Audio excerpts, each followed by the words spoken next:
Hello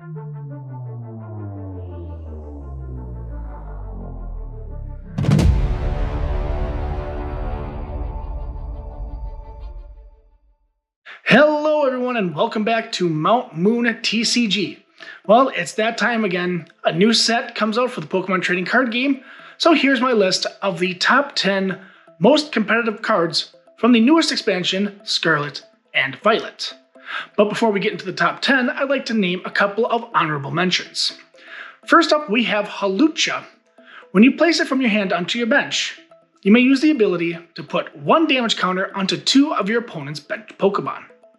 Very similar to Galarian Zigzagoon. Would have been a lot better if, we had Scoop Up Net in the format, but I digress. But speaking of Scoop Up Net, another of my honorable mentions is Penny. Penny is a supporter card that allows you to pick up a basic Pokemon and all cards attached to it and put it into your hand. So you can kind of use Penny with Hawlucha to place some damage counters wherever you want to. And finally, the last honorable mention card is Miriam. Miriam says you may shuffle up to 5 Pokemon from your discard pile into your deck. And if you do this, draw 3 cards. Kind of similar to Brock's Grit, only you don't shuffle in basic energy cards. But you do have the added effect of drawing 3 cards when you use Miriam. So that's kind of neat. Since we don't have too much, shuffle Pokemon from the discard pile into the deck anymore, it's what we got. With the honorable mentions out of the way, we can now get down to the top 10 best cards in Scarlet and Violet. In at number 10, I have placed Arvin. Now Arvin is a supporter card that states, you may search your deck for 1 item card and 1 Pokemon tool card and put them into your hand. Now before I get into detail about Arvin, we do need to mention a rule change that is coming in Pokemon Scarlet and Violet. In that, Pokemon tool cards are no longer considered item cards. So this is very important to note. So you can't grab, let's say, a choice belt as your item card. You have to grab that as Pokemon tool card. Because now there's going to be an errata that, the older Pokemon tool cards are now just going to be, tools instead of items. But this can be very good in certain situations. Say you might need, that so-called choice belt I mentioned. You might need to grab something like Cross Switcher, to bring out one of your opponent's bench Pokemon, switch it with one of your bench Pokemon, attach a choice belt to it, knock it out. So it could be very handy for some combos. Arvin can also pair very well with the Sealstone cards, especially Forest Sealstone, because that is a Pokemon tool that you can grab with Arvin. So you can use Arvin to grab the Forest Sealstone to pretty much grab, any other Pokemon card in your deck, including, special energy cards, a stadium card, whatever you may need for that certain situation. So because it is very versatile, I've put Arvin at number 10. In at number 9, we have Revavroom. Revavroom is a Stage 1 Pokemon with the following ability. Once during your turn, you may discard an energy from your hand to use this ability to draw up to 6 cards in your hand. Now this ability can be good for 2 reasons. Number 1, it's a way to get energy in your discard pile for a Pokemon that we will talk about later. And number 2, it draws more cards into your hand. This is a little bit similar to B-Barrel, but to use B-Barrel's ability, you basically just have to have less than 5 cards in your hand. So it will be interesting to see if Revavroom or B-Barrel will see more play in this upcoming format. I think B-Barrel is still the king, but Revavroom could make an impact in the format. Next, coming in at number 8, we have Oinkologne EX. Now Oinkologne EX has a pretty neat attack. For 1 colorless energy, it does 10 plus, and then 30 more for each of your opponent's benched Pokemon in play. This is kind of a half, origin form Palkia.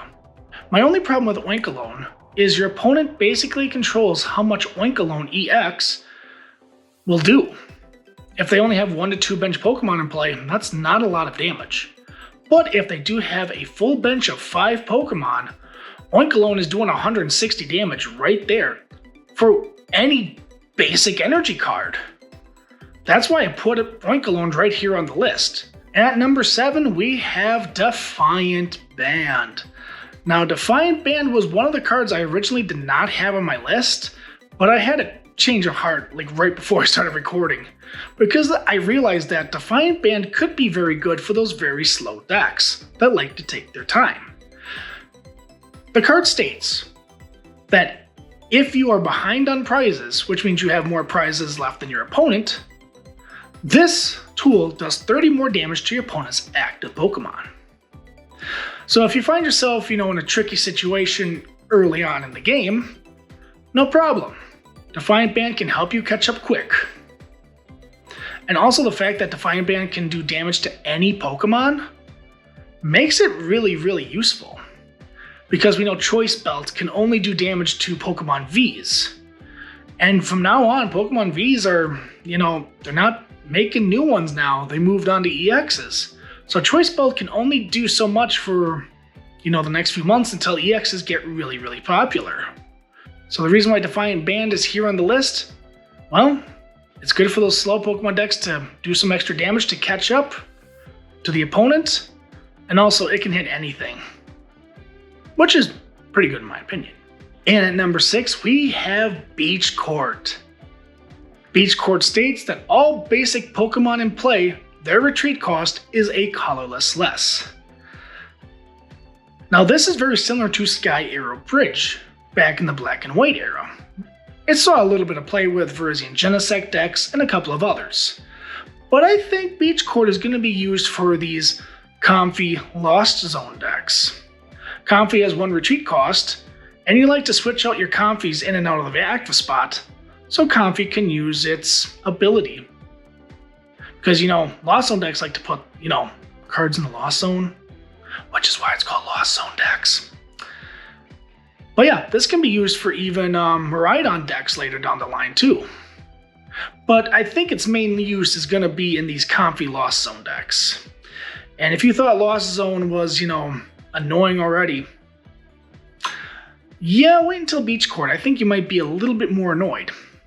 So for the fact it makes one of the best decks in the format a little bit better, I think we have to put Beach Court right here on the list. Coming in at number 5, we have Klefki. Now Klefki has a pretty neat ability, in which if it's in the active spot, all basic Pokemon in play, both yours and your opponent's, have no abilities, besides the Klefki ability, of course. Now, I'm a little bit mad, because I feel like this is what Empoleon V's ability should have been a long time ago. But I digress. We got it now, and it's on a little Klefki. Klefki is going to be a little bit annoying for some of those Lost Zone decks, because Comfy is a basic Pokemon with an ability. Cramorant's a basic Pokemon with an ability. Heck, even UVMAX decks are going to find Klefki a little bit annoying. Genesect V, basic Pokemon, has an ability, and there's some other fun, basic Pokemon that are a little bit techy that people like to put in decks, like, Luminion V, Hawlucha is going to see some play, and many more. So Klefki is going to be very annoying for a lot of people to play around. But of course, there is a way around the Klefki. You can just Boss's Orders up one of your opponent's other bench Pokemon that's not a Klefki, bring that up to the active, Klefki's ability is gone, and there you go, you can use abilities again. So, for it being very annoying, but, you're annoying the Lost Zone decks, which I'm a huge fan of, we put Klefki in at number 5. Coming in at number 4, we have Electricity Generator. Electricity Generator states you may look at the top 5 cards of your deck. You may choose up to 2 basic Lightning Energy cards and attach them to your benched Pokemon any way you like. Shuffle the other cards back into your deck. This can be very good for, electric decks coming up in the future. And we will talk about an electric Pokemon here in just a little bit. But there's Flaffy Box decks that have been seeing a little bit of play here and there. But this item card is really amazing. To be able to, to have the potential to accelerate 2 Lightning Energy from your deck to your bench Pokemon any way you like, that can be very powerful. This is very similar to Max Elixir back in the day. but I think that was the top 6 cards of your deck if I remember correctly. But it was only one of any basic energy cards. I think that's what Max Elixir states. It's been a while since I've played that card. But yeah, this will be a great centerpiece to any electric deck that, wants to accelerate electric energy really, really fast. So that's why I put Electric Generator in at number 4. Next, coming in at number 3, we have Gardevoir EX. Gardevoir EX is a very awesome ability. The ability states, as many times as you like during your turn, you may search a discard pile for a Psychic energy card and attach it to one of your Psychic Pokemon in play. If you do, put 2 damage counters on that Pokemon. This is very similar to Typhlosion Prime's ability back in the day with Afterburner. So, Typhlosion saw a good amount of play and did very well at that year's World Championships. So I think that this Gardevoir, there's no reason why it shouldn't see any success. I mean, you get to accelerate as much energy as you like. I mean, yeah, you take a little bit of damage, but as often as you like, a Psychic energy from the discard onto one of your Psychic Pokemon? I mean, this Gardevoir EX can pair up very nicely with cards like Shadow Rider Calyrex, and not to mention, Kirlia, anybody? Kirlia has got a really great ability too that you can use for these Gardevoir decks.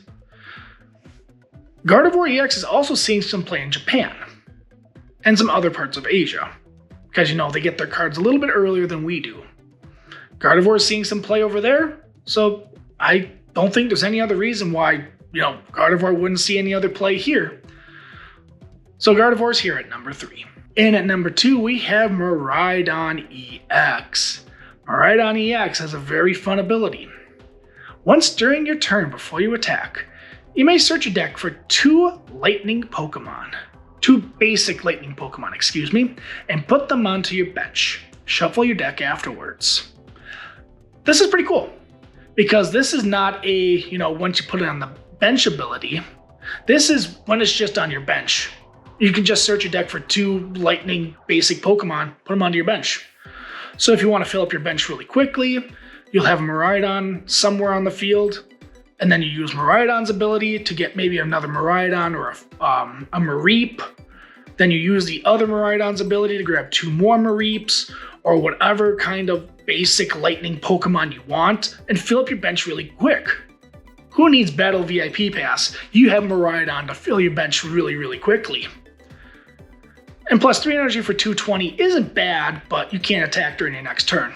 Miraidon can pair very well with Flaaffy, with its Dynamotor ability, which, for each Flaaffy on your bench, you attach a lightning energy from your discard pile to one of your benched lightning Pokemon. So there can be a lot of fun things Miraidon can do. Not to mention there's other cool Pokemon like Regieleki VMAX that could increase your Miraidon's attacks, and there's many other fun Pokemon that you can put in these Lightning Box decks. Not to mention, I did talk about Electricity Generator a little bit while ago. So Lightning decks will have some, they'll have some cards to work with in order to be competitive in this next format.